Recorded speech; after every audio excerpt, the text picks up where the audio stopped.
Selamat bergabung di Cermati University.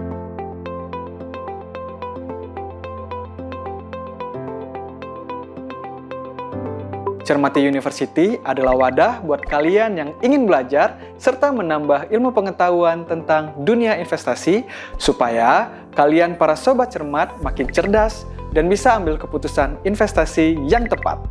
Nah, di kelas kali ini akan kita mulai dengan membahas tentang dasar-dasar investasi reksadana.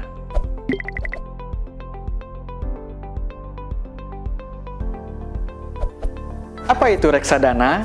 Reksadana adalah sebuah wadah yang berisikan berbagai himpunan dana dari macam-macam pemodal yang diinvestasikan ke portofolio efek oleh manajer investasi.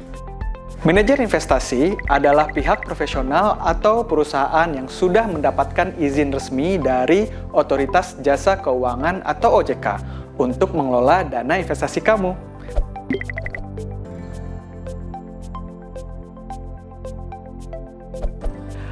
Terus, gimana sih cara kerja investasi reksadana? Cara kerjanya dimulai dari investor yang menyetorkan atau menitipkan sejumlah dana ke manajer investasi yang dipilih. Kemudian, dana tersebut akan dikumpulkan menjadi sebuah portofolio investasi yang berisikan kumpulan berbagai macam instrumen investasi seperti saham, obligasi, instrumen pasar uang, dan lain-lain. Yang mana semua instrumen ini dipilih dan diverifikasi langsung oleh manajer investasi dan tentu saja sudah disetujui oleh investor ya sobat cermat. Nah, manajer investasi kemudian akan mengelola portofolio investasi reksadana untuk mendapatkan keuntungan yang maksimal. Hasilnya, investor akan mendapatkan laporan secara berkala atas portofolio investasi reksadana yang telah dikelola oleh manajer investasi. Gimana? Udah ngerti belum?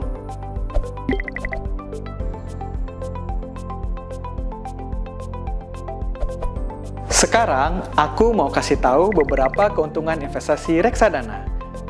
Yang pertama, praktis dan efisien. Bener banget, karena akan dibantu oleh manajer investasi, maka reksadana ini tentu sangat cocok buat investor pemula atau yang belum memiliki waktu serta pengalaman berinvestasi sebelumnya. Cukup menitipkan sejumlah dana, tentukan tujuan investasi, sisanya akan dibantu oleh manajer investasi untuk mendapatkan hasil yang maksimal. Yang kedua, minim risiko. Risiko reksadana tergolong relatif kecil, karena dana dialokasikan ke berbagai jenis instrumen investasi yang beragam. Ketiga, bisa mulai dari modal kecil. Kalian bisa mulai berinvestasi hanya dengan modal 10.000 aja. Jadi bisa pakai strategi kumpulin modal dulu, baru nanti pelan-pelan bisa makin gede nilai investasinya. Keempat, potensi return yang kompetitif.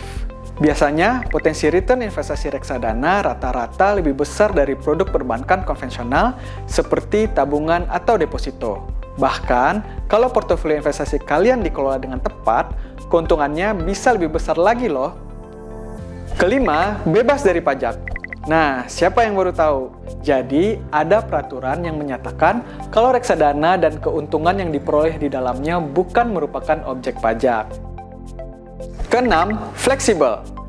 Zaman sekarang, semua memang serba fleksibel, termasuk juga reksadana. Kamu bisa langsung melakukan transaksi jual-beli kapan saja melalui aplikasi secara online. Jangka waktu investasi yang ditawarkan juga beragam, mulai kurang dari 1 tahun hingga lebih dari 5 tahun sesuai kebutuhan kamu. Yang terakhir nih, keamanannya terjamin. Kalau performanya tepat, maka seluruh kegiatan investasi reksadana di dalamnya akan diawasi secara langsung oleh pemerintah melalui Otoritas Jasa Keuangan. Hal ini dilakukan untuk mencegah praktek penipuan dan penyalahgunaan dana nasabah oleh manajer investasi atau pihak-pihak lainnya. Jadi, selalu pilih medium yang tepat untuk berinvestasi ya. Gimana? Kamu udah makin paham kan? Reksadana bisa jadi medium yang tepat buat kamu yang sudah punya rencana untuk berinvestasi, tapi belum punya pengalaman. Ya, sambil ngumpulin modal, bisa tetap dapat keuntungan juga lah. Jadi, cukup sekian dulu kelas kita di episode kali ini. Tunggu dan tonton terus video Cermati University episode berikutnya supaya kita makin cermat dan juga tepat dalam berinvestasi. Sampai jumpa lagi Sobat Cermat!